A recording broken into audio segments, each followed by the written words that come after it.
ஆமென். ஹல்லேலூயா. வேதத்தை எடுத்துக்கொள்வோம். 2 கொரிந்தியர் 3வது அதிகாரம் 18வது வசனம். அப்போஸ்தலனாகிய பவுலை கொண்டு ஆவியானவர் எழுதின கொரிந்தியருக்கு எழுதின 2 கொரிந்தியர் 3வது அதிகாரத்தின் 18வது வசனம். நாம் எல்லாரும் திறந்த முகமாய் கர்த்தருடைய மகிமையை கண்ணாடியிலே காண்கிறது போல கண்டு ஆவியாயிருக்கிற கர்த்தரால் அந்த சாயலாகத்தானே மகிமையின் மேல் மகிமை அடைந்து மறுரூபப்படுகிறோம். கர்த்தரால் இந்த பாக்கியம் கிடைக்கிறது. மகிமையின் மேல் மகிமை அடைந்துதான் மறுரூபப்படுகிறோம். ஆண்டவராகிய இயேசு கிறிஸ்து இந்த பூமியில் 2000 ஆண்டுகளுக்கு முன்பாக இறங்கி வந்தார். யோவான் 1வது அதிகாரத்தின் 16வது வசனத்தில் இப்படி சொல்லப்பட்டிருக்கிறது, அவருடைய பரிபூரணத்தினாலே கிருபையின் மேல் கிருபை பெற்றோம். கிருபையின் மேல் கிருபை. அந்த கிருபையினால் தான் நானும் நீங்களும் அழைக்கப்பட்டிருக்கிறோம். ஹல்லேலூயா. கர்த்தர் எவர்களை முன்குறித்தாரோ அவர்களை அழைத்திருக்கிறார் என்று ரோமர் 8 சொல்லப்பட்டிருக்கிறது. அப்ப நாம் பிறக்கிறதற்கு முன்னமே நம்மை முன்குறித்து விட்டார். இப்போ நம்மை அழைக்க பார்க்கும்போது அழைப்புக்கேற்ற தகுதி என்று நம்மில் ஒன்றும் இல்லை. பலத்தை வைத்து அழைக்கலாம் என்று பார்த்தால் நம்மை விட பலவான்கள் இருக்கிறார்கள். ஞானத்தை வைத்து அழைக்கலாம் என்று பார்த்தால் நம்மை விட ஞானிகள் இருக்கிறார்கள். அவர்களுடைய ஞானத்துக்கு முன்னாடி நம்மெல்லாம் யாரு தான்? பைத்தியம் தான். ஏதாவது இருக்குன்னு வச்சு அழைக்கலான்னு பார்த்தா எல்லாம் உள்ளவர்கள் இந்த பூமியில் இருக்கிறார்கள். அப்போ அவர் முன்குறித்து விட்டார், இனி அழைக்க வேண்டும். ஆமென். முன்குறித்தவர்களுக்கு தகுதி இல்லைன்னு சொல்லி அவர்களை அழிக்காமல் அவர்களை அழைக்க என்ன செய்கிறார் அப்படின்னா, எது எது எனக்கு தகுதி இல்லைன்னு உலகம் தள்ளினதோ அதை எல்லாம் அவர் தகுதியாய் எழுதி வைத்து விட்டார். கிருபை மேல கிருபை. நான் எப்படி அழைக்கப்பட்டேன்? கிருபை. பவுல் கமாலியல் பாதத்தின் கீழே இருந்து வளர்ந்தவன். எபிரேயரில் பிறந்த எபிரேயன், நியாயப்பிரமாணத்தின் படி குற்றம் சாட்டப்படாதவன். இதெல்லாம் சொல்லிட்டு இதனால நான் அழைக்கப்பட்டேன் என்று பவுல் சொல்லாமல் கலாத்தியர் 1:15 சொல்லப்பட்டிருக்கிறது, கிருபையினாலே. கிருபையினால். அந்த வசனத்தை வாசிங்க. கலாத்தியர் 1:15. அப்படி இருந்தும் நான் என் தாயின் வயிற்றில் இருந்தது முதல் என்னை பிரித்து எடுத்து தம்முடைய கிருபையினாலே அழைத்தார். நானும் நீங்கள் எப்படி அழைக்கப்பட்டோம்? ஆண்டவர் மோசே கிட்ட சொல்றார், என் கண்களில் உனக்கு கிருபை கிடைத்தது, நான் உன்னை பெயர் சொல்லி அழைத்தேன். கிருபையின் மேல கிருபை எனக்கு கிடைக்க பெற்றது. நான் அழைக்கப்பட்டேன். நான் எப்படி அழைக்கப்பட்டேன்? 1 யோவான் 3வது அதிகாரம் அதனுடைய 1வது வசனத்தில் இப்படி சொல்லப்பட்டிருக்கிறது. 1 யோவான் 3:1 வாசியுங்கள்.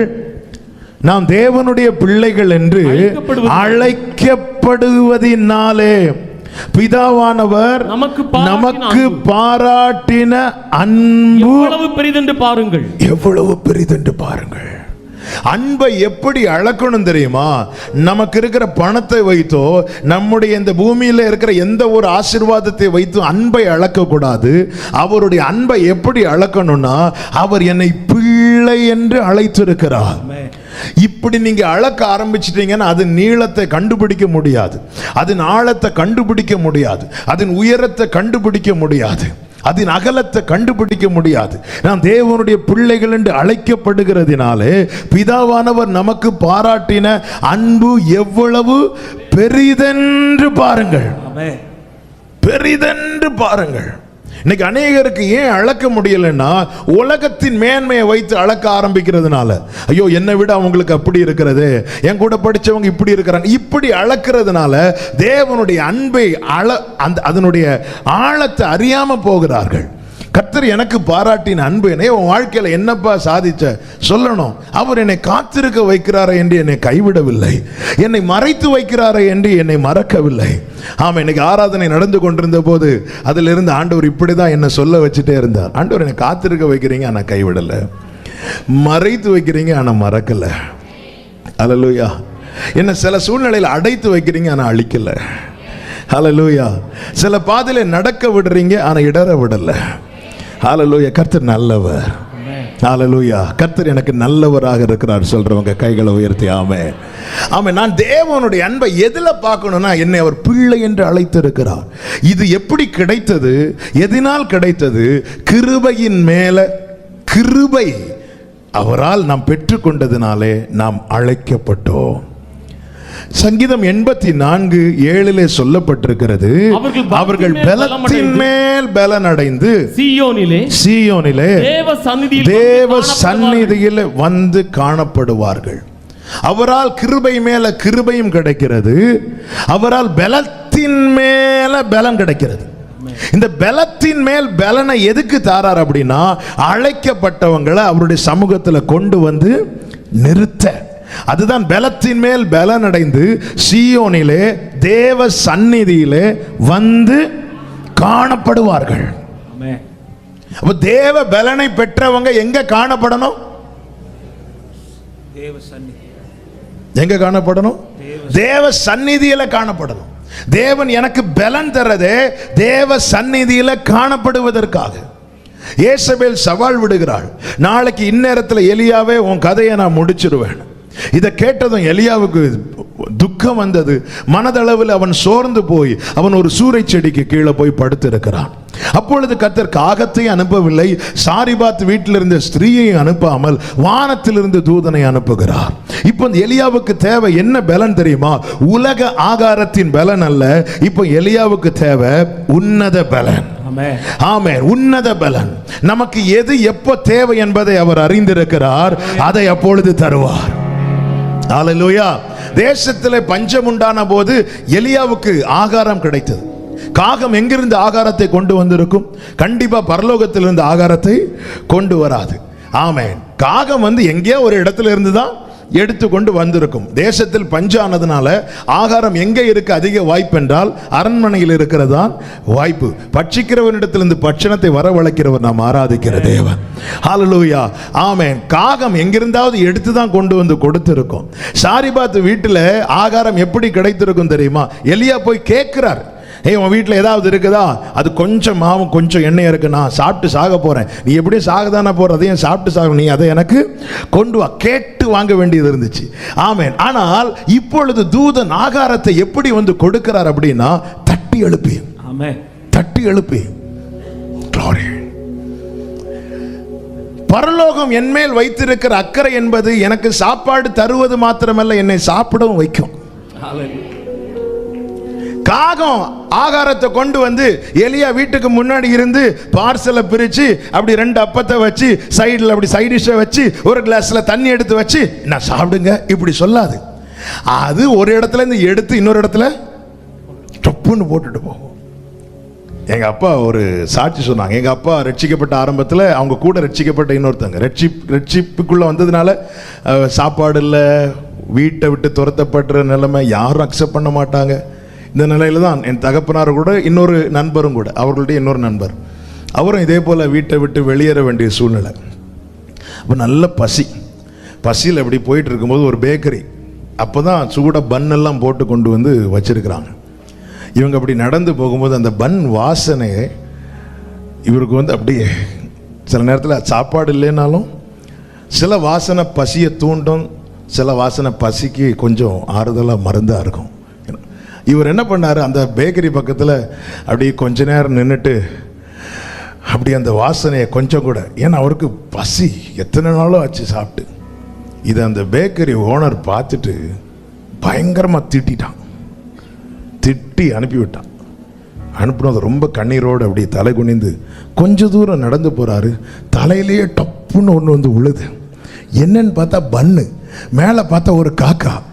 இது என்ன பண்ணுது, அப்படியே போய் பண்ணை தூக்கிட்டு நேர போய் இவருக்கு மேலே போட்டுட்டு போகுது. ஆண்டவரே நீர் எலியாவை மாத்திரல, ஆண்டவரே என்னையும் போஷிக்கிறவர் சொல்லி சந்தோஷத்தோடு அந்த பண்ணை அவர் சாப்பிட்டார். இந்த சாட்சி எங்க அப்பா சொல்லி கேட்டு, நான் இது எதுக்கு சொன்னேன்னா, காக்கா எப்படி சாப்பாடு தரோன்னு. ஏமேன். அதனால கேட்கறது சாப்பிட்டா கேளுங்க. பெருசு ஆண்டவரே ஒரு பலாப்பழம்லாம் கேட்டா. ஏமேன். இப்போ காகம் இப்படிதான் சாப்பாடு கொடுக்கும். சாரிபாத்தில் இருக்கிற ஸ்திரீ என்ன வேணும்? அப்பமும் ரைட் வச்சுக்கோ. ஆனா பரலோக தூதன் அப்படி கிடையாது. வந்து தட்டி எழுப்பி வெளியே சாப்பாடு வச்சுட்டு போகிறதுக்கு 1000 பேர் இருக்கலாங்க. ஆனா என்ன சாப்பிட வைக்கிறதுக்கு ஒருத்தர் இருக்கிறார். ஹalleluya, ஹalleluya, ஹalleluya. அது ஒரு தகப்பனுக்கு தான் முடியும், அது ஒரு தாய்க்கு தான் முடியும். ஆமென். சாப்பிட்டியா? அப்படி ஒருத்தங்க கேட்டாலே நமக்கு பசி ஆறிடும். சாப்பிட்டியா? தூதன் தட்டி எழுப்பி எப்போ என்னது இப்பெல்லாம் காக்காவை அனுப்புனா அப்பத்தையும் இறைச்சியும் எலியாக்க மேலேயே தூக்கி போட்டு போயிடும். சாரிபாத்தில் இருக்கிற ஸ்திரீ அனுப்புனா அவங்க தூங்கிட்டு இருக்கிறாங்க, போயிடுவாங்க. ஆனா அக்கறை உள்ளவங்க வந்து தூங்கினாலே சாப்பிட்டியா சாப்பிட்டியா தட்டி எழுப்பி சாப்பாடை கொடுத்து சாப்பிட வச்சுட்டு பைபிள் சொல்லுது 1 ராஜாக்கள் 19வது அதிகாரம் அதனுடைய 18வது வசனம். 7-8 வாசிங்க. 7-8.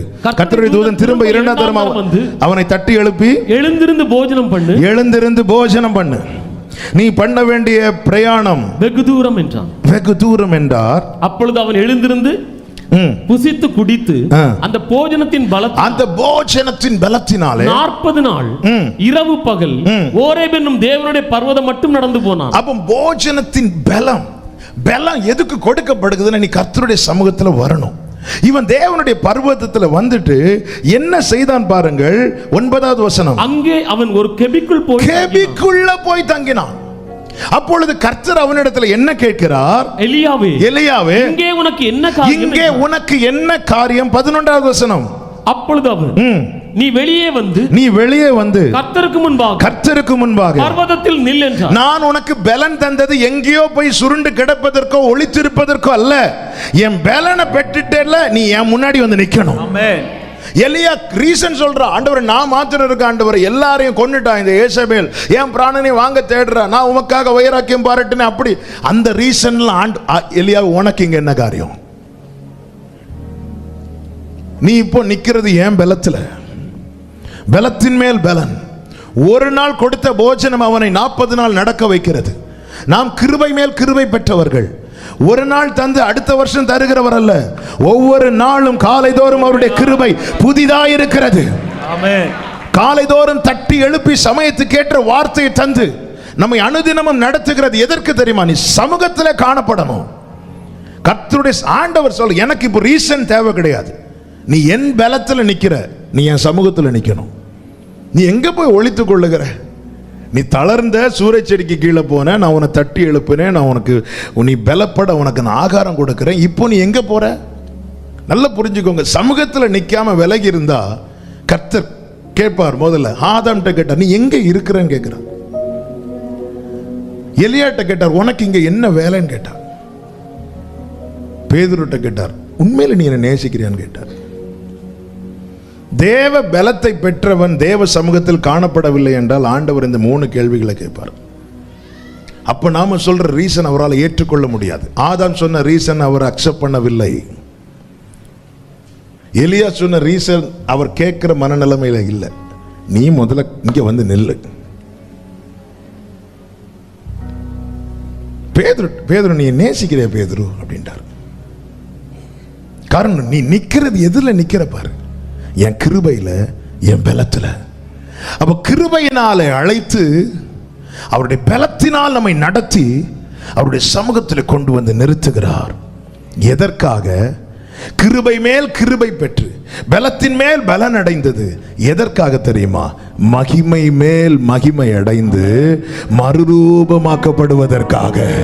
எனவேதான் 1 யோவான் 3வது அதிகாரம் அதனுடைய 2வது வசனத்தில் இப்படி சொல்லப்பட்டிருக்கிறது, பிரியமானவர்களே இப்பொழுது தேவனுடைய பிள்ளைகளாய் இருக்கிறோம், இனி எப்படி இருப்போம் என்று இன்னும் வெளிப்படவில்லை. ஆகிலும் அவர் வெளிப்படும் போது அவர் இருக்கிற வண்ணமாகவே நாம் அவரை தரிசிப்பதினால் அவருக்கு ஒப்பாயிருப்போம்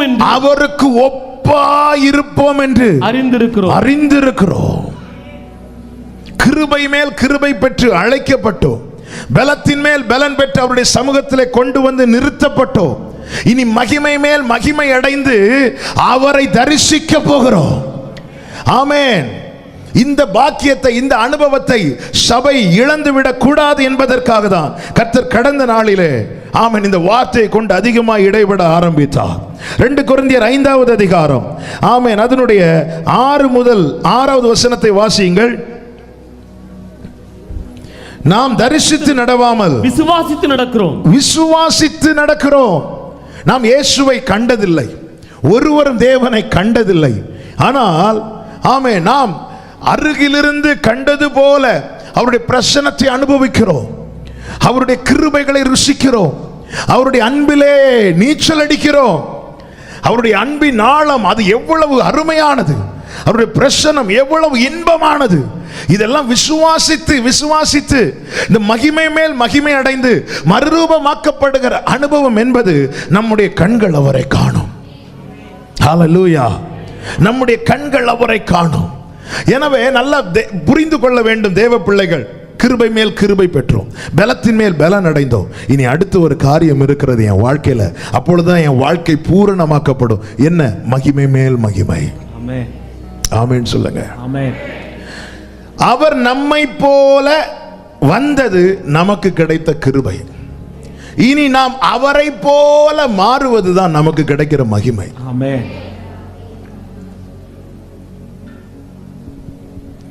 இந்த பூமியில எல்லாத்தையும் விட்டு நம்மை மாதிரி வந்தார்ல, மாம்சமாகி வந்தார்ல, அங்கதான் கிருபை. அது நமக்கு கிடைத்த கிருபை. மகிமை என்பது நாம் அவரை போல மாறுவது, நாம் அவருடையவர்களாய் இருப்பது நமக்கு கிடைத்த கிருபை. நாம் அவரை போல மாறுவது நமக்கு கிடைத்த மகிமை. இன்று நாம் அவருடைய சமூகத்தில் இருப்பது, அவருடைய பாதத்தில் இருப்பது, மரியாளை போல அவருடைய பாதத்தில் இருப்பது நமக்கு கிடைத்த கிருபை.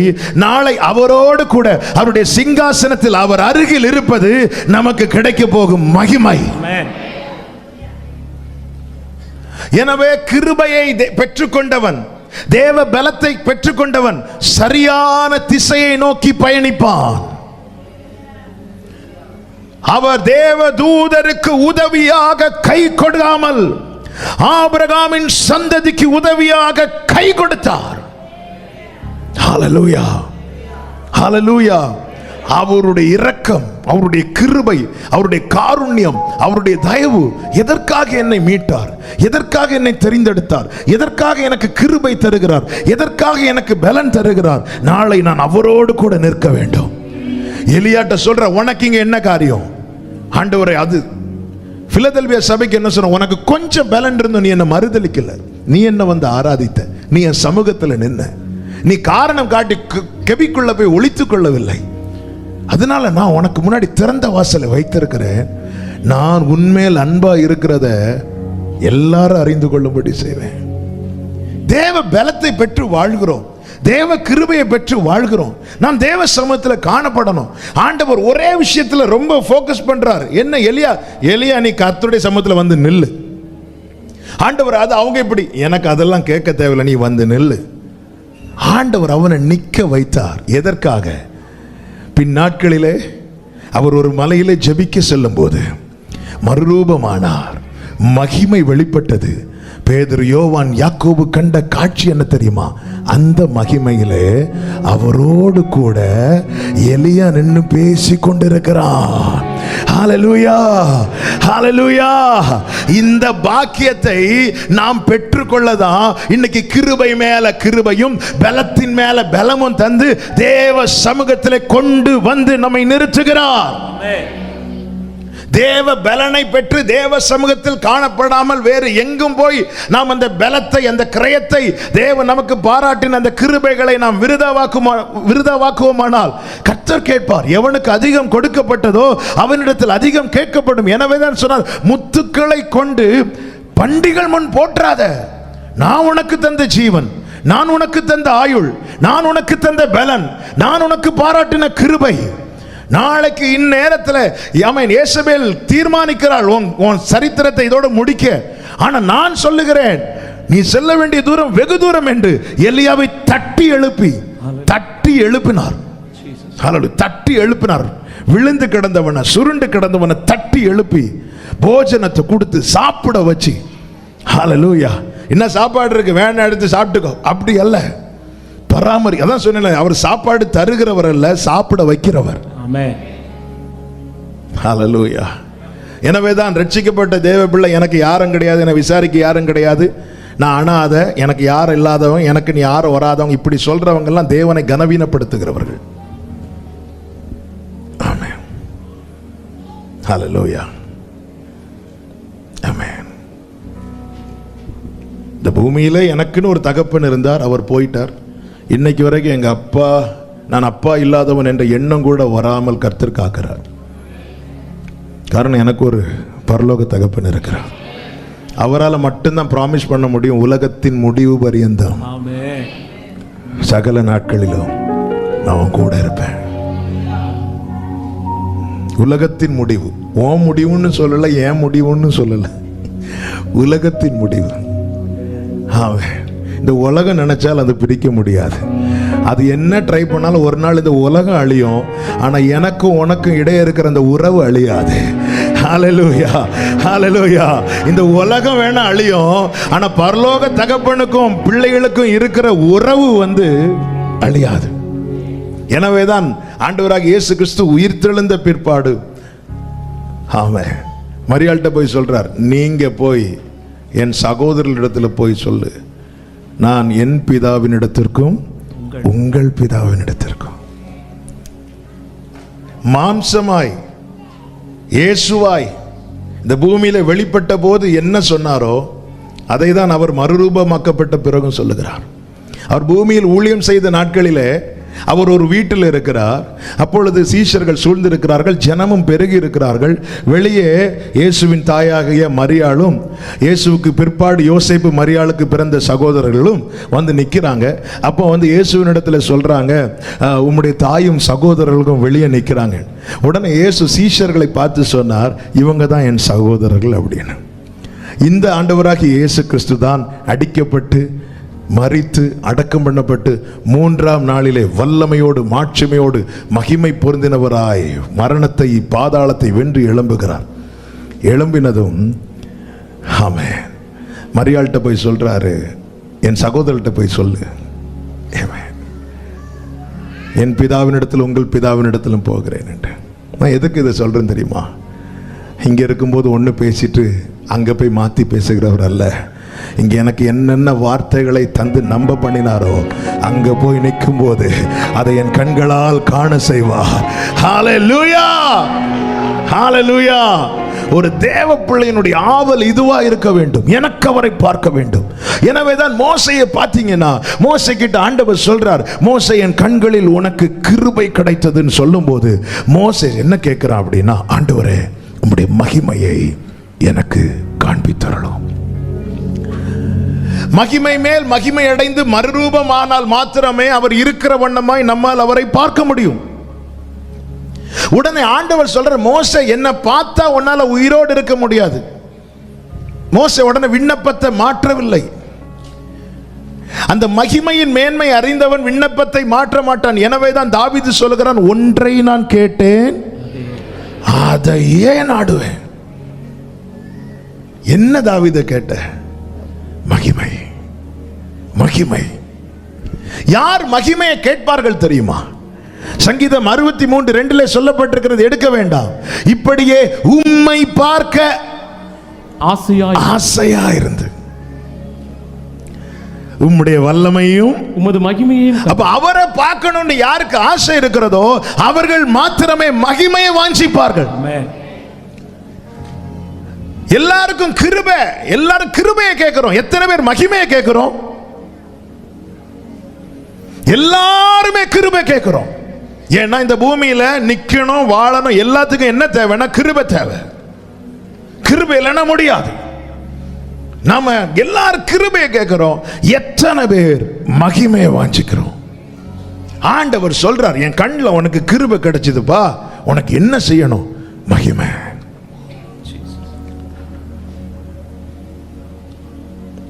போவாஸ் ரூத்தை பார்த்து சொல்றாங்க, ஹே நீ குணசாலி என்பதை விளங்க பண்ணிட்ட, நீ பயப்படாத, உனக்கு வேண்டியபடி எல்லாம் செய்வேன். அப்போ எனக்கு ஒரே ஒரு ஹெல்ப் பண்ணுவீங்களா? டெய்லி வீட்டில் எனக்கு வந்து கதிர் பொறுக்க கஷ்டமா இருக்கு, டெய்லி எனக்கு வேண்டியதை மட்டும் கொடுத்து விட்டுருவீங்களா? கேட்கல. உடனே அடுத்த வார்த்தை, போர்வையை போட்டுருங்க, போர்வையை போட்டுருங்க. ஆமா, எனக்கு இனி வேற யாரையும் பார்க்க வேண்டாம். இந்த பாதையில் நான் நடந்து வரும்போது ஐஸ்வர்யவான்கள் ஒரு பக்கத்தில் இருந்தார்கள், தரித்திரர் ஒரு பக்கத்தில் இருந்தாங்க. அநேகர் என்னை கூப்பிட்டார்கள், என் மாம்சம் மனசும் சிலர் மேல பட்டுதலா இருந்திருக்கும். நான் எதையும் விட்டு, எதையும் பார்க்காம, எல்லாவற்றையும் விட்டு நான் உண்மை மாத்திரம் முன்னிறுத்தி ஓடி வந்து உங்க பாதத்தில் உட்கார்ந்துட்டேன். இனி எனக்கு தேவை நீங்க மட்டும்தான். இப்படியே உம்மை பார்க்க ஆசையா இருந்து அவரை பார்க்கணும்னு யாருக்கு ஆசை இருக்குதோ, யாருக்கு விருப்பம் இருக்குதோ, அவங்களுக்கு மட்டும்தான், அவங்க மட்டும்தான் மகிமையை கேட்பாங்க. அழைக்கப்பட்டவர்கள் எல்லாரும் கிருபையை கேட்பாங்க. தெரிந்து கொள்ளப்பட்ட சிலர் மாத்திரமே மகிமையை வாஞ்சிப்பார்கள். ஹல்லேலூயா. மோசே மகிமையை கேட்ட ஆண்டவர் சொன்னார், மோசே மகிமை பார்த்தா நீ உயிரோடு இருக்க மாட்டேன், பரவாயில்ல ஆண்டவர், நான் செத்துறேன்.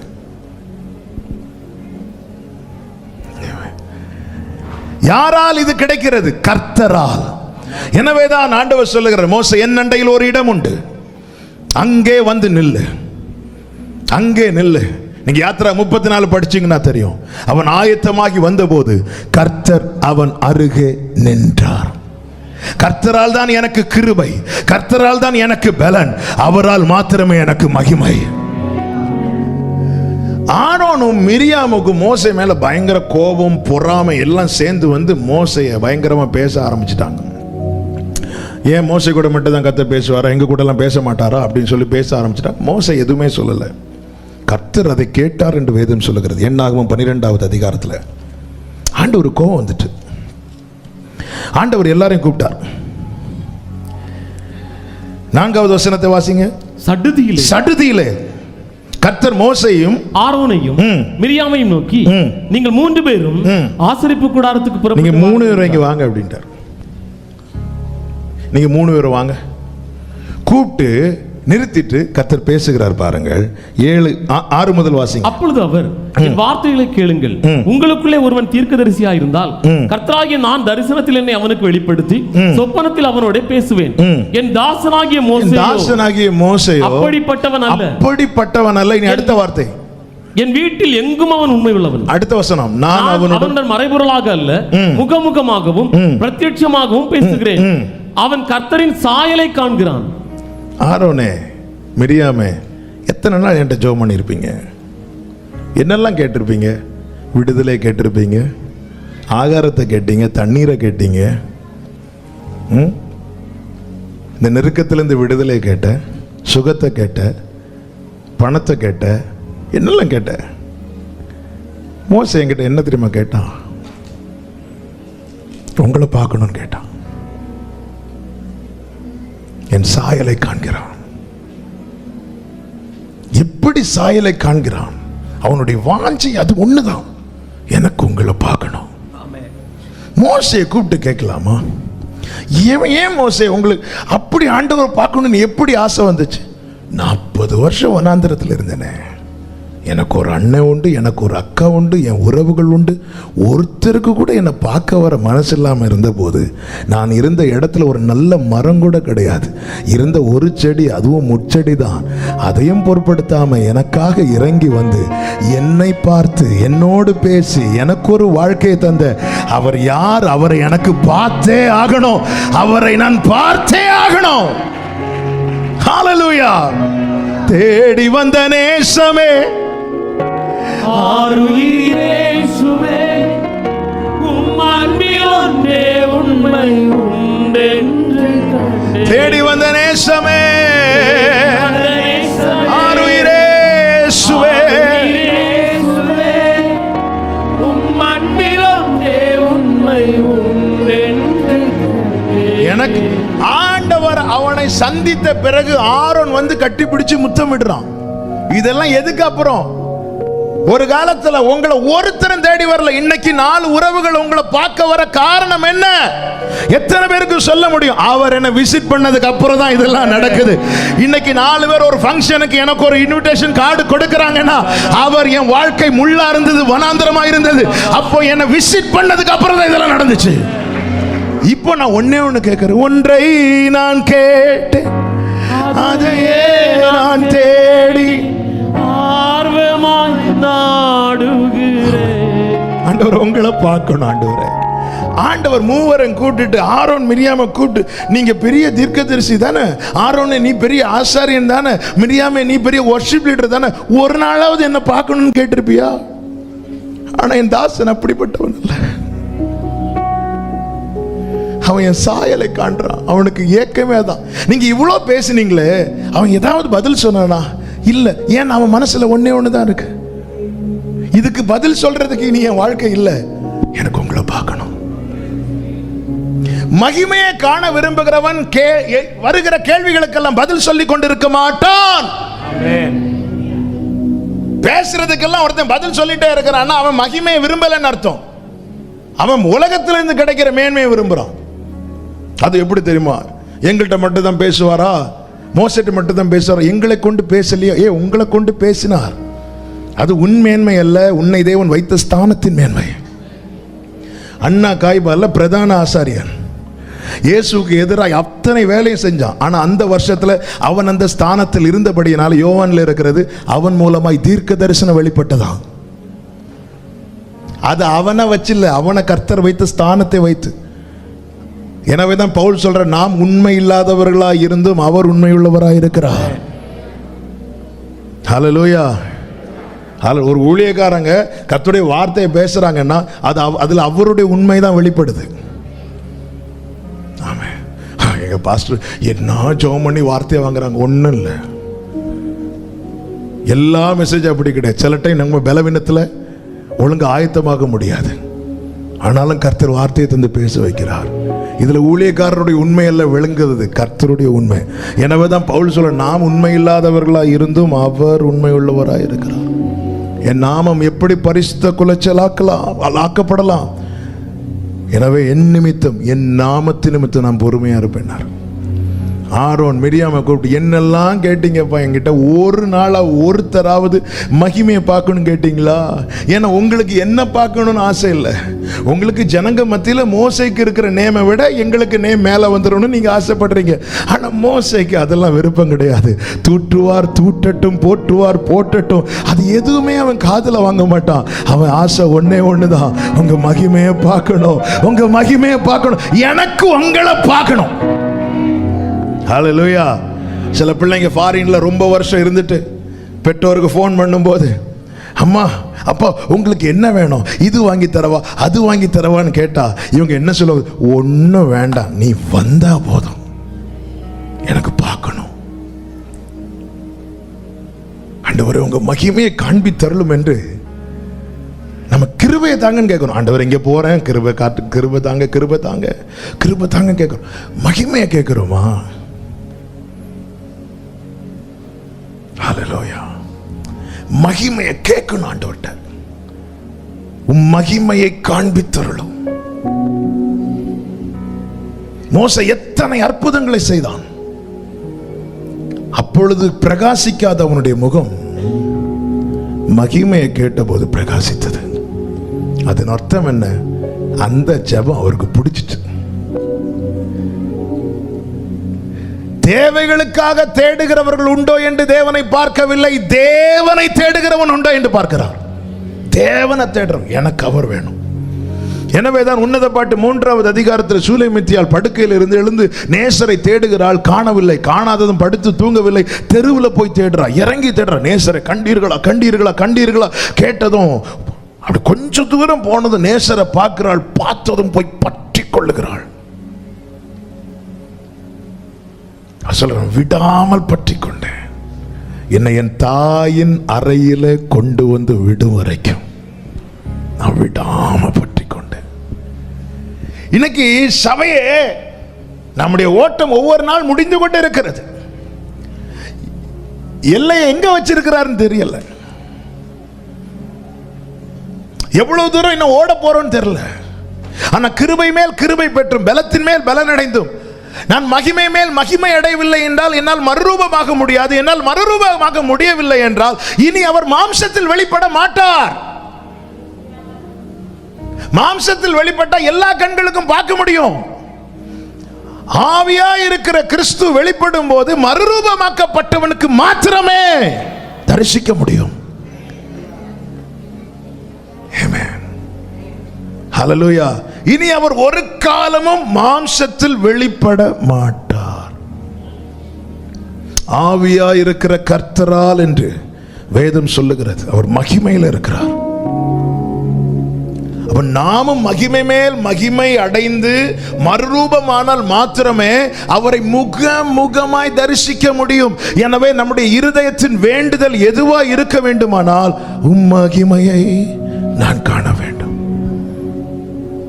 விண்மயமாகும் சரீரம் ஆவின் ரூபி நல்கும்போது என் நல்லலெல்லாம் மாறிடும். பவுல் சொல்றாரு ரோமர் 8வது அதிகாரத்தின் 18வது வசனத்துல, இக்காலத்து பாடுகள் இனி நம்மிடத்தில் வெளிப்படும், இனி நம்மிடத்தில் வெளிப்படும், மகிமைக்கு ஒப்பிடத்தக்கவைகள் அல்லவென்று எண்ணுகிறேன். அப்போ பவுல் ஒரு காரியத்துல தெளிவா இருக்கிறார். தனக்கு உண்டாகிற பாடுகளை நினைவுல கொண்டு வராம இனி வரப்போகிற வெளிப்பட போகிற மகிமையை நினைச்சிட்டு இருக்கிறார். மகிமையை வாஞ்சிக்கிறவன் தனக்கு வரும் பிரச்சனைகளை எண்ணிக்கொண்டிருக்க மாட்டான், வரப்போகிற மகிமையை நினைத்துக் கொண்டிருப்பான். இந்த வார்த்தையை நல்ல கவனிங்க. எனவேதான் சீஷர்களை ஊழியத்துக்கு அனுப்புவதற்கு முன்னதாக ஆண்டவர் சொல்லி அனுப்புகிறார், நீதி நிமித்தம் துன்பப்படுகிறவர்கள் பாக்கியவான்கள், என் நிமித்தம் உங்களை அவமானப்படுத்துவாங்க, பொய்யான குற்றச்சாட்டுகள் வைப்பாங்க, இது எல்லாமே செய்வாங்க, நீங்க பாக்கியவான்களா இருப்பீங்க, உங்களுக்கு பரலோகத்தில் மிகுந்த பரலோகத்தில் அவர் மகிமையை தான் உங்க போக்கஸ்ல மகிமையை தான் கொண்டு வரார். எல்லாம் கொண்டு வந்துட்டு என்ன செய்கிறார் அப்படின்னா ரெண்டு பேரை அனுப்புறார். அனுப்பும்போது என்ன சொல்லி அனுப்புறாருன்னா, நீங்க போங்க, எந்த பட்டணம் உங்களை ஏற்றுக்கொள்ளலையோ அங்கிருந்து வரும்போது நீங்க அதை தூசி அங்கேயே தட்டி போட்டுட்டு வந்துருங்க. தூசி அங்கேயே தட்டி போட்டுட்டு வந்துருங்க. அப்போஸ்தலர்கள் அதை செய்தார்கள்.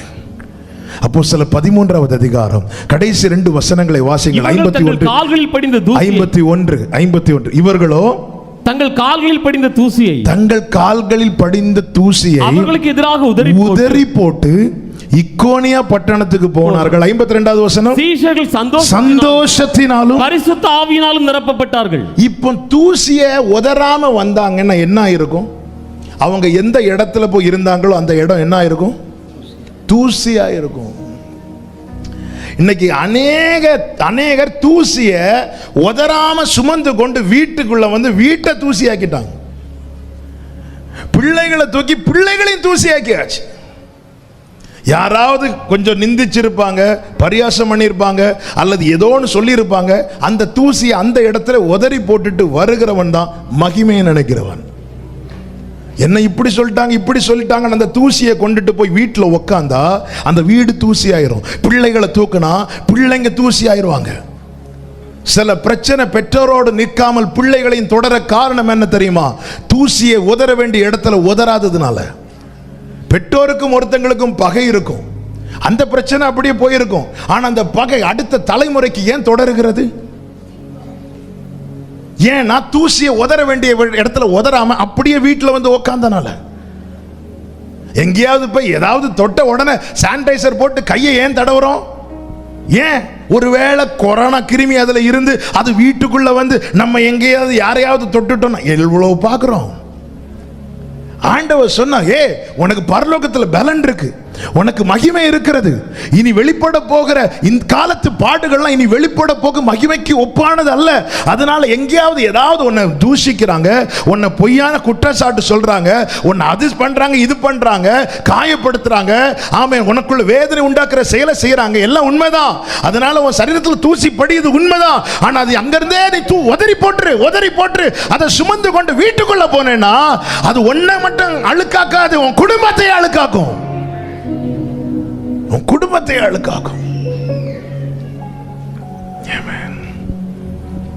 ஹல்லேலூயா. வெளியே போய் போட்டு வந்த செருப்பை ஏன் வெளியே கலத்திட்டு வீட்டுக்குள்ள நடந்து போறோம்னா ஏன் காலை கழுவிட்டு போறோம்? தூசி உள்ள வந்துடக்கூடாது தானே.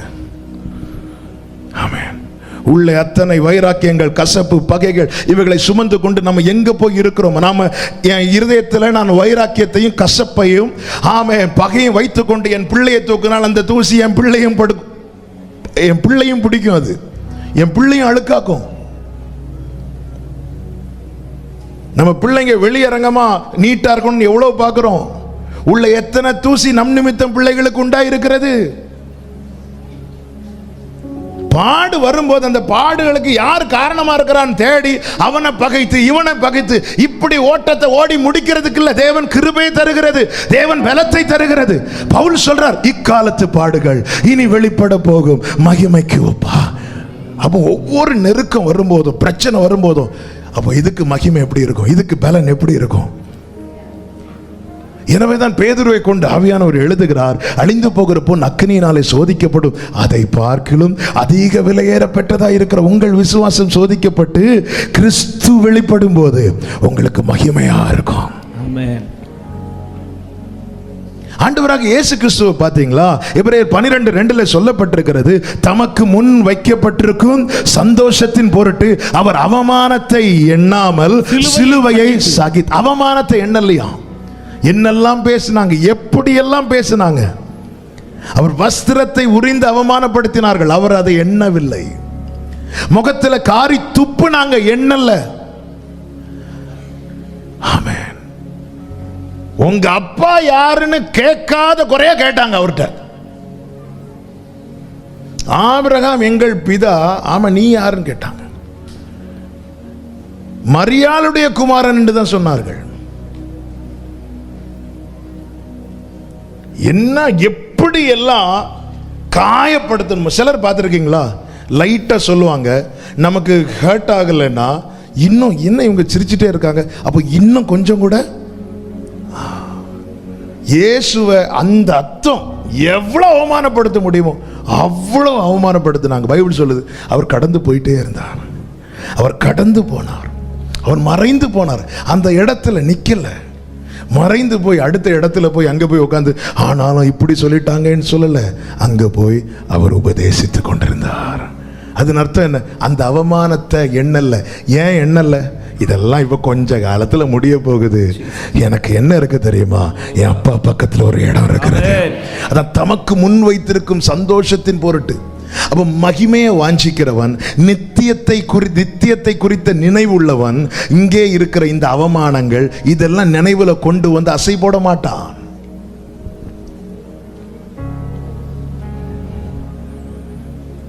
பவுல் சொல்ற, நாங்க இதில் காலத்து பாடுகள் ஒண்ணு இல்லை, இனி வெளிப்படும் மகிமை. பவுலை யாராவது விசாரிக்க வந்தாங்கன்னு வைங்களேன், ஆமா உங்களுக்கு ரொம்ப கஷ்டமாம இந்த இடத்துல, பவுல் அவங்களுக்கு மகிமையை குறித்து பேசிட்டு இருப்பார்.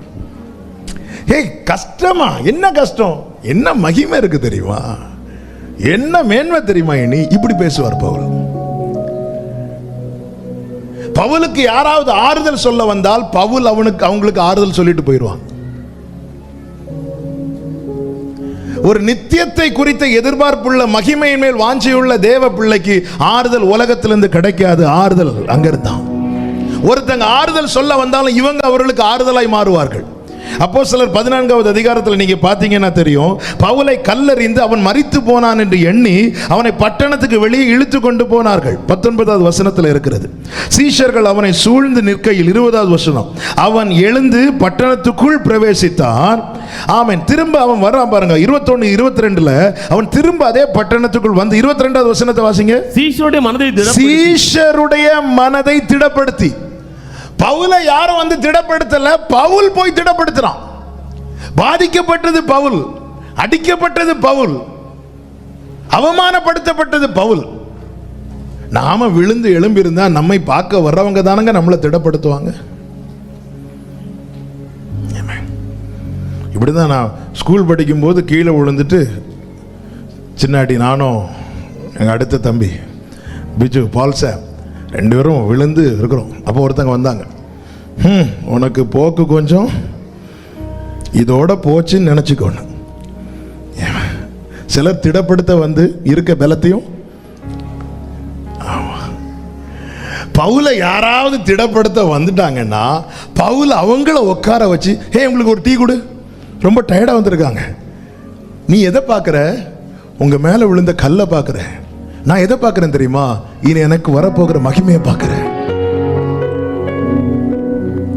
எனவேதான் தேவ பிள்ளைகள் கிறிஸ்துவின் நிமித்தம், அவருடைய நாமத்தின் நிமித்தம், அவருக்காக இது வேண்டாம், இந்த காரியம் வேண்டாம், இப்படிப்பட்ட உலகத்துக்கு ஒத்த வேஷங்கள் வேண்டாம், ஆடம்பரங்கள் வேண்டாம், இந்த காரியம் வேண்டாம், நான் எபிரேயரில் பிறந்த எபிரேயன், ஆமென், நான் நியாயப்பிரமாணத்தின்படி குற்றம் சாட்டப்படாதவன், நான் பென்யமீன் கோத்திரத்தான் என இந்த பூமியில எது எது மேன்மைன்னு உலகம் சொல்லுதோ அதையெல்லாம் நஷ்டம் என்று குப்பை என்றும் எண்ணி தூக்கி போட்டு, அது நிமித்தம் அவர்களை உலகம் பரிகாசித்தாலும், வாழ தெரியாதவன் பிழைக்க தெரியாதவன் என்று சொன்னாலும் அதை அவர்கள் எண்ண மாட்டார்கள். அவர்கள் இனி வரும் பலனை மாத்திரமே எண்ணுவார்கள். ஹல்லேலூயா, ஆமென். மகிமையை வாஞ்சிக்கிறவர்கள், மகிமை அடைய வேண்டும் என்று எண்ணம் உள்ளவர்கள், அவங்க எண்ணத்தில் அதை குறித்து தான் கொண்டு வருவாங்க. அவங்க பேச்சு கூட அப்படிதான் இருக்கும். அவங்கள யாரும் திடப்படுத்த தேவையில்லை. அவங்க போன கல்ல எறியப்பட்டவன், அவனை 10 பேர் வந்து திடப்படுத்துவாங்கன்னு பார்த்தா அந்த 10 பேரை இவன் திடப்படுத்தி அனுப்புகிறான். ஹல்லேலூயா. கர்த்தர் எவ்வளவு நல்லவர். இன்னும் 2 காரியத்தை நான் சொல்லி ஜெபிக்கிறேன், நேரம் அதிகம் போகிறது. மகிமையை வாஞ்சிக்கிறவர்களுடைய அடுத்த அடையாளம், ஒன்று, அவர்கள் அதை அதை கேட்பார்கள், கேட்டுட்டே இருப்பாங்க, எனக்கு பார்க்கணும். 2, இனி வரப்போகிற நன்மையை நினைப்பாங்க, அதுதான் நினைப்பாங்க. இங்க வேதனை, ஓகே. எனவே தான் ஒருத்தர் மரிக்கும் போது கூட தெசலோனிக்கேயர் எழுதும்போது என்ன சொல்லியிருக்குன்னா, நீங்க எப்படி தேற்றணும் தெரியுமா? ஐயோ போயிட்டாங்களேன்னு தேற்றக்கூடாது, நம்ம பார்ப்போம். இந்த வார்த்தைகளினாலே ஒருவரை ஒருவர் தேற்றுங்கள், நம்ம பார்ப்போம். அப்ப அந்த இடத்துல எனக்கு ஒரு தேறுதல் தேவை, எனக்கு ஒரு ஆறுதல் தேவை. அப்ப அந்த இடத்துல எப்படி தேற்றணும்னா, ஐயோ போயிட்டாங்களேன்னு தேற்றக்கூடாது, நம்ம பார்ப்போம். நம்ம அவரை பார்ப்போம்ல, அவர் கூடவே பார்ப்போம். ஹல்லேலூயா. இப்படிதான் தேற்றணும். மகிமையை வாஞ்சிக்கிறவனுடைய தேறுதல் கூட இங்கே உள்ள காரியத்தை வைத்தல்ல, அங்கே உள்ள காரியத்தை வைத்து.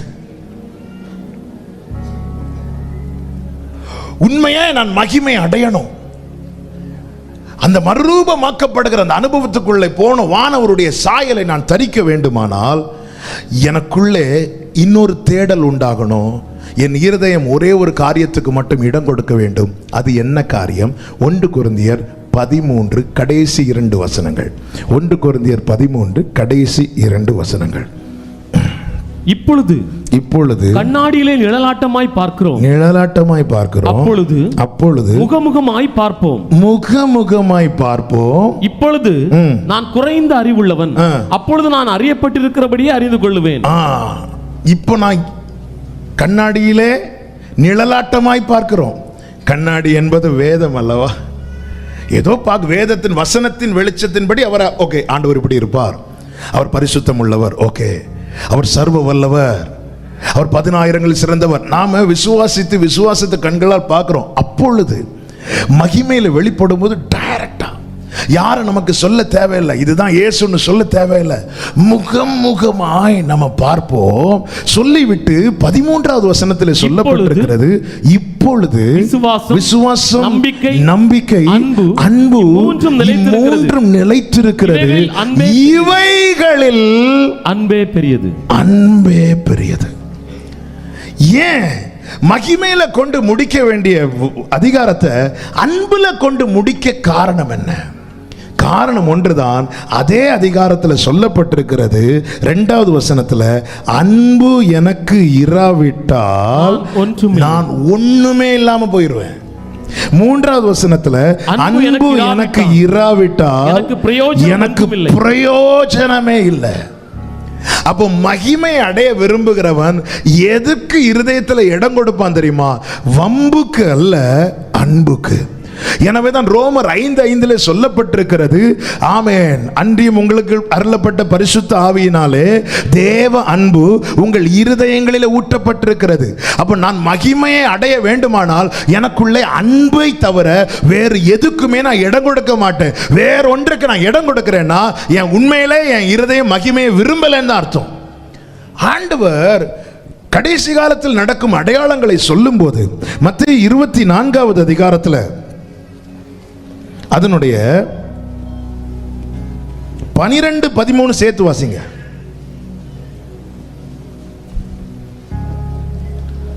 அக்கிரமம் மிகுதியாவதினால் அநேகருடைய அன்பு தணிந்து போகும். அடுத்த வசனத்தை சேர்த்து முடிவு பரியந்தம் நிலை நிற்பவனே ரட்சிக்கப்படுவான். நான் உனக்குள்ளே ஊற்றினேனே அன்பு, அந்த அன்புல நீ கடைசி வரை இருக்கணும். உனக்குள்ள அந்த அன்பு அது தணிஞ்சிடக்கூடாது.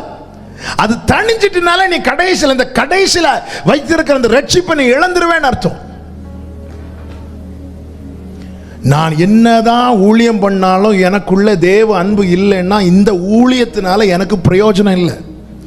நம்ம என்னதான் 100 பேருக்கு இல்லை, 1000 பேருக்கு இல்லை, 10,000 பேருக்கு சாப்பாடு போட்டாலும் நமக்குள்ளே தேவ அன்பு இல்லைன்னா அதனால 5 பைசாக்கு பிரயோஜனம் கிடையாது. 1 இல்லை, 9 இல்லை, 90 இல்லை, 100 சர்ச்சு கட்டி கொடுத்தாலும் இருதயத்தில் அன்பு இல்லைன்னா அதனால பிரயோஜனம் கிடையாது. சொல்லுகிறா, நாம் கண்ணாடியில நிழலாட்டமாய் பார்க்கிறோம், நாளைக்கு நம்ம முகமுகமாய் பார்ப்போம். அடுத்த வசனத்திலே அன்பு நிலைத்திருக்கிறது, அன்பு பெரியது. முடிவு பரியந்த நிலை நிற்பவனே ரட்சிக்கப்படுவான். அதுக்கு மேல தொட்டு மேல சொல்லப்பட்டிருக்கிறது அன்பு தணிந்து போகும். எச்சரிக்கையாயிரு. நான் நாளை ரட்சிக்கப்படுவேனா? அந்த கடைசி காலத்தில் ஆயத்தமாக்கப்பட்டிருக்கிற ரட்சிப்பு எனக்கு கிடைக்குமா? நான் சுதந்திரிப்பேனா என்பதை நான் எப்படி சோதித்தறிய? நான் என்ன எப்படி ஸ்கேன் பண்ண? எனக்குள்ள தேவ அன்பு இருக்குதா? யார் மேலேயாவது கசப்பு இருக்குதா? பகை இருக்கிறதா? வைராக்கியம் இருக்குதா? ஹல்லேலூயா.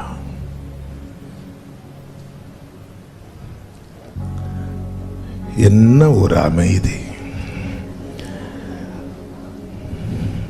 நீங்க யோசிக்கிறீங்கல்ல, கர்த்தர் உங்களை ஆசீர்வதிப்பார். அன்பு ரொம்ப முக்கியம். நான் என்ன வந்தாலும் இவங்கள்ட்ட பேச மாட்டேன், என்ன வந்தாலும் இவங்கள நான் பார்க்க மாட்டேன், என்ன வந்தாலும் இவங்கள மன்னிக்க மாட்டேன்.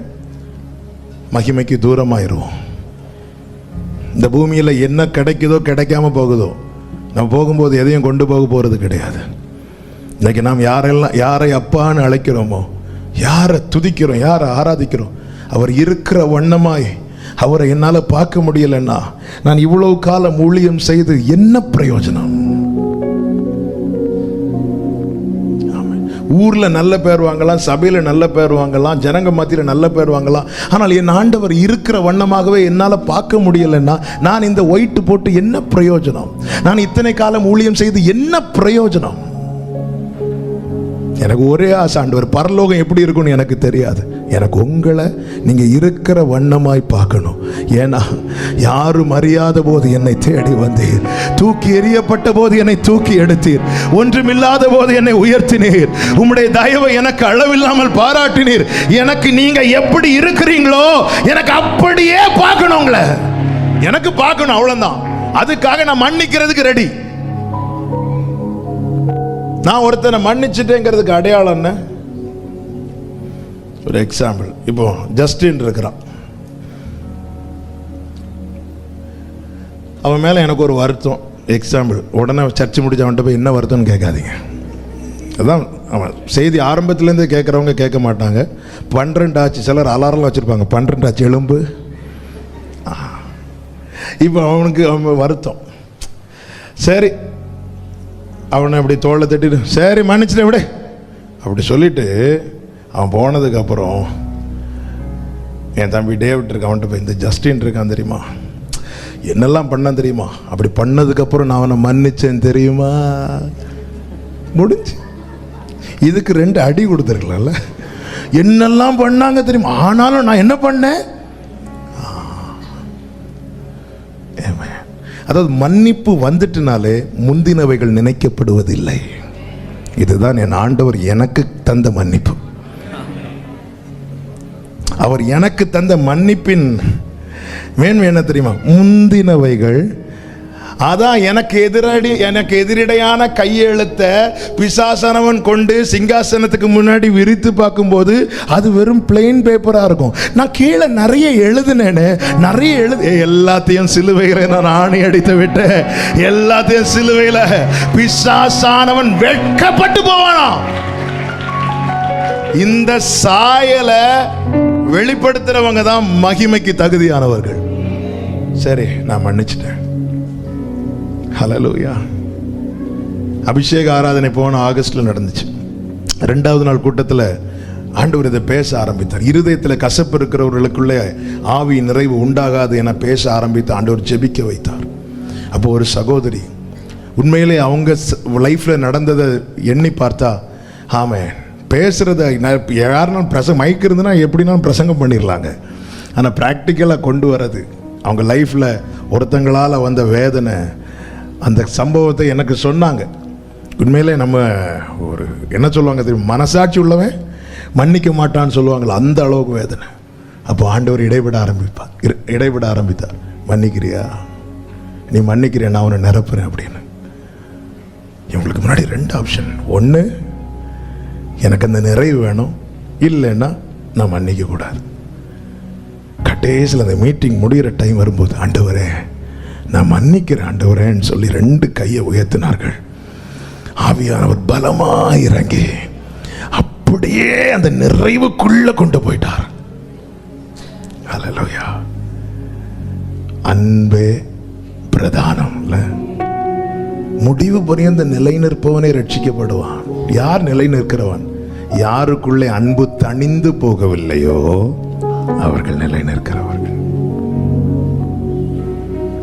நான் என்ன வேணா, அதான் நீ தீர்க்க தரிசனம் வர உடையவனா இருக்கலாம், நீ விசுவாசத்தில் வல்லவனா இருக்கலாம், மலைகளை பெயர்ந்து போகத்தக்க விசுவாசம் உனக்குள்ள இருக்கலாம், நீ அந்நிய பாஷை பேசலாம், நீ அன்னதானம் பண்ணலாம், நீ என்ன வேணாலும் பண்ணலாம். ஆனா அன்பு இல்லைன்னா இது அத்தனையும் பண்றதுனால உனக்கு ஒரு பிரயோஜனமும் கிடையாது. வேணா பார்க்குறவங்க சொல்லலாம், இவங்கெல்லாம் என்ன தாராள பிரபு, இவங்கெல்லாம் எத்தனை பேருக்கு சாப்பாடு கொடுத்துருக்குறாங்க தெரியுமா, இவங்க என்னெல்லாம் பண்ணியிருக்கிறாங்க தெரியுமா. இந்த சர்டிஃபிகேட்டை கொண்டு பரலோகத்துக்கு போக முடியாது. எனக்குள்ளே ஊற்றப்பட்ட தேவ அன்பு விசுவாசிக்கிறவனுடைய உள்ளத்திலிருந்து நதிகள் புறப்படுமா. இந்த நதி எங்கிருந்து ஊற்றப்படுகிறது? பரிசுத்த ஆவியானவரால். அவரால் ஊற்றப்பட்ட நதி என்ன? அன்பு. இந்த அன்பு எனக்குள்ள இருந்து வெளியே புறப்பட்டு 4 பேருக்கு அது பிரயோஜனமாய் மாறவில்லை என்றால், ஆமென், இந்த பாத்திரத்தில் அன்பு இல்லை. அன்பு இல்லைன்னா நான் நிலைத்திராதவன். நிலைத்திர முடியாவிட்டால் என்னால் ரட்சிக்கப்பட முடியாது. ஆவியான ஒரு சபைகளுக்கு சொல்லுகிறதை காதுள்ளவன் கேட்க கடவன். 1 கொரிந்தியர் 15:51 வசனத்தில் இப்படி சொல்லப்பட்டது, இதோ ஒரு ரகசியத்தை உங்களுக்கு அறிவிக்கிறேன், நாம் எல்லாரும் நித்திரை அடைவதில்லை, ஆகிலும் கடைசி எக்காலம் தொனிக்கும் ஒரு நிமிஷத்திலே ஒரு இமை பொழுதுல நாம் எல்லாரும் மறுரூபமாக்கப்படுவோம். அப்போ அந்த சம்பவம் நடக்கும் போது யோசிக்கிறதுக்கு கூட டைம் இருக்காது. இன்னைக்கு கிருபையின் காலம். யோசித்து திரும்புறதுக்கு திருந்துவதற்கு தேவன் டைம் தருகிறார். அதனாலதான் நீடிய பொறுமையா இருக்கிறார். என் பிள்ளை இப்போ அந்த எக்காலம் தொனிக்கப்பட்டாலே அடுத்து யோசிக்கிறதுக்கே டைம் இல்லை. ஒரு நிமிஷத்துல நம்ம மறுரூபமாக்கப்படுவோம். நம்ம அப்படியே அதுக்கப்புறம் இந்த மாம்ச சரீரத்தில் காணப்பட மாட்டோம். ஆவியில அவர் இருக்கிற வண்ணமாய் அவரை பார்க்கிறவர்களாய் மாற போகிறோம். அந்த டைம்ல நாம கைவிடப்பட்டவர்களாய் மாறிவிடக்கூடாது. நாம் அந்த பாக்கியத்தை இழந்து போய்விடக் கூடாதுன்னு தான் வருகிறவர் தாமதிக்கிறார், வெயிட் பண்றார். ஹல்லேலூயா. சில கல்யாண வீட்டில் ஃபோட்டோ எடுக்க நிற்பாங்க பாருங்க. அப்போ ஃபேமிலியில் ஏதோ ஒரு சின்ன பிள்ளை அல்லது ஒரு நபர் மிஸ் ஆயிடுவாங்க. உடனே ஃபோட்டோகிராஃபர் கொஞ்சம் வெயிட் பண்ணுங்க, அவனை போய் கூட்டிட்டு வா, அவளை போய் கூட்டிட்டு வா. நம்முடைய ஒரு ஃபோட்டோக்கே நம்முடைய உள்ளம் இவ்வளவு துடிக்கும் போது, ஃபோட்டோவில் அவங்க இல்லாமல் போனதும் ஆமாம் ரேஷன் கார்டுலேருந்து பேரெல்லாம் எடுத்துட மாட்டாங்க.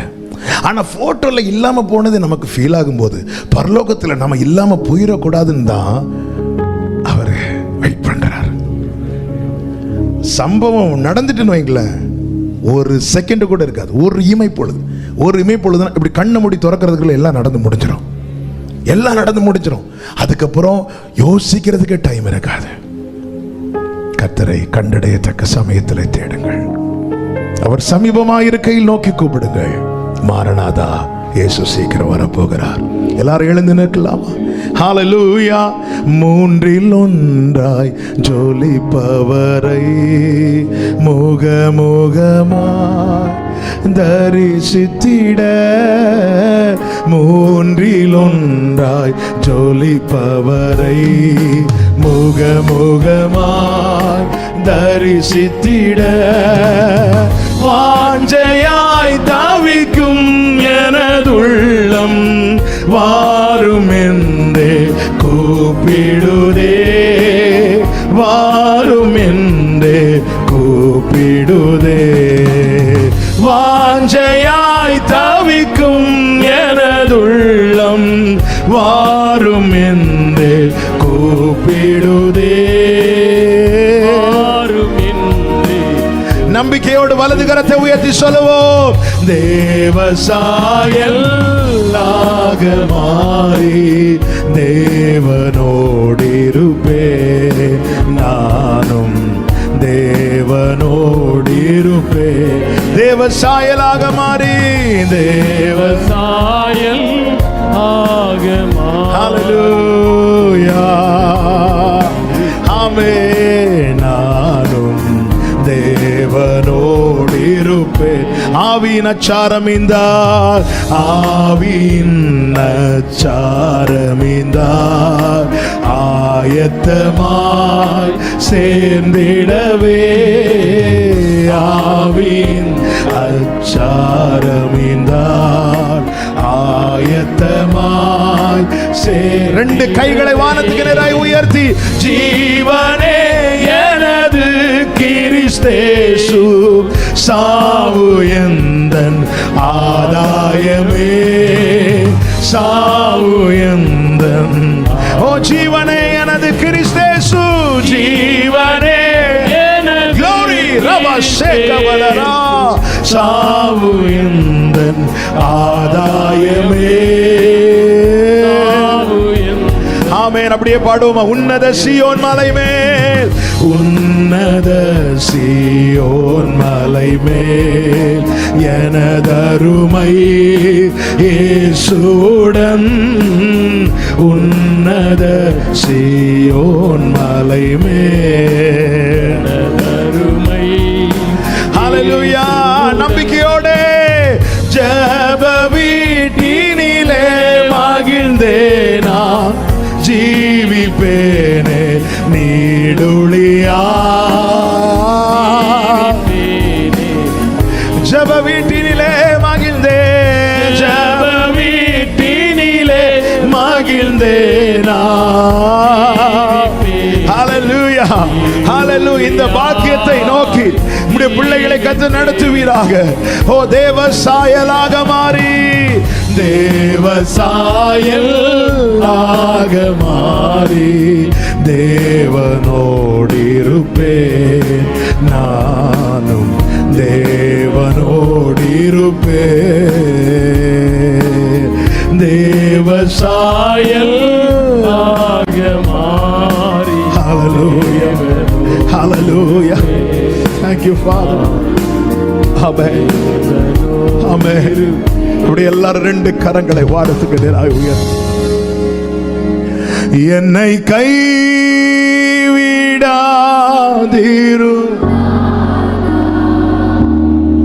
என்ன நிந்தை நேரிடினும், glory என்னை கைவிடாதீரும் நாதா, என்ன நிந்தை நேரிடினும், உமக்காக உமக்காக யாவும் சகிக்கிறேன், உமது பலன் ஈந்திடும், ஒரு அந்தனரே உமக்காக யாவும் சகி.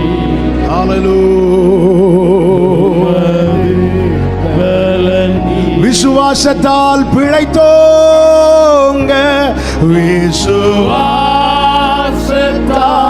பிழைத்தோங்க,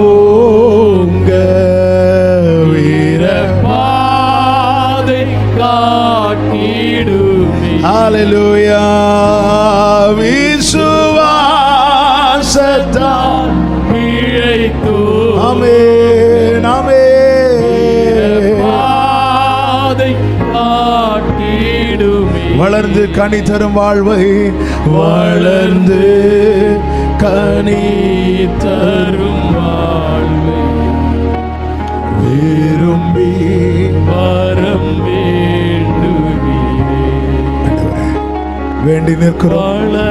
கிருபை மேல் கிருபை அடைய செய்தவர், பலத்தின் மேல் பலனடைய செய்தவரே, மகிமை மேல் மகிமை அடைந்து மறுரூபமாக்கப்பட்டு நீர் இருக்கிற வண்ணமாய் உம்மை காண எங்களுக்கு கிருபை செய்வீராக. நல்ல கரங்களை தட்டி அப்பாக்கு மகிமை. முழு பலத்தோடு முழு பலத்தோடு முழு பலத்தோடு. ஆமென், ஆமென், ஆமென்.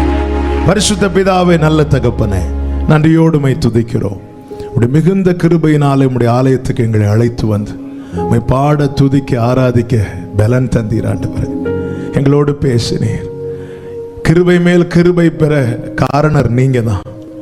பலத்தின் மேல் பலனடைய காரணர் நீங்க மட்டும்தான் ஆண்டவரே. அதே போல மகிமை மேல் மகிமை அடைந்து மறுரூபமாக்கப்படவும் நீர் எங்களுக்கு தேவை. எல்லாவற்றுக்கும் நீர் எங்களுக்கு தேவை ஆண்டவரே. உம்மை பற்றி கொண்டு உமக்குள்ளே மறைந்து காணப்பட இந்த வாஞ்சையோடு, இந்த ஏக்கத்தோடு நாங்கள் முன் செல்ல கர்த்தர் கிருபை செய்வீராக. அநித்தியமானவைகளை அல்ல, நித்தியமானவைகளை நோக்கி இருக்கிற அந்த உணர்வுள்ள இருதயத்தையும், அந்த அனுபவத்தையும், அந்த பக்குவத்தையும் கர்த்தர் அடியாருக்கு தந்து எங்களை நடத்தும்படி ஜெபிக்கிறோம். உம்முடைய திரு சமூகத்தில் எங்களை தாழ்த்துகிறோம். உம்முடைய பிள்ளைகளை சமாதானத்தோடு அனுப்பும். இந்த மாத இறுதியும் வருகிற புதிய மாதமும் ஆசீர்வாதமாய் நன்மையாய் இருக்க கர்த்தர் கிருபை செய்யும். ஆட்கொண்டு நடத்தும். மகிமை கனம் எல்லாம் ஒருவருக்கே செலுத்துகிறோம். இரட்சகர் இயேசு கிறிஸ்துவின் நாமத்தில் பிதாவே, ஆமென். சேர்ந்து சொல்லுவோம். என் ஆத்துமாவே கர்த்தரை ஸ்தோத்திரி, முழு உள்ளமே அவருடைய பரிசுத்த நாமத்தை ஸ்தோத்திரி. என் ஆத்துமாவே கர்த்தரை ஸ்தோத்திரி, கர்த்தர் செய்த சகல உபகாரங்களை மறவாதே. ஆமென். நம்முடைய கர்த்தராகிய இயேசு கிறிஸ்துவின் கிருபையும், பிதாவாகிய தேவனுடைய அன்பும், பரிசுத்த ஆவியானவருடைய ஐக்கியமும் சிநேகமும் பாதுகாவலும் நம் அனைவரோடும் எல்லா பரிசுத்தவான்களோடும் கர்த்தருடைய வருகை மட்டும் தங்கி இருப்பதாக. ஆமென். ஹalleluya. God bless you. கர்த்தர் உங்களை ஆசீர்வதிப்பார்.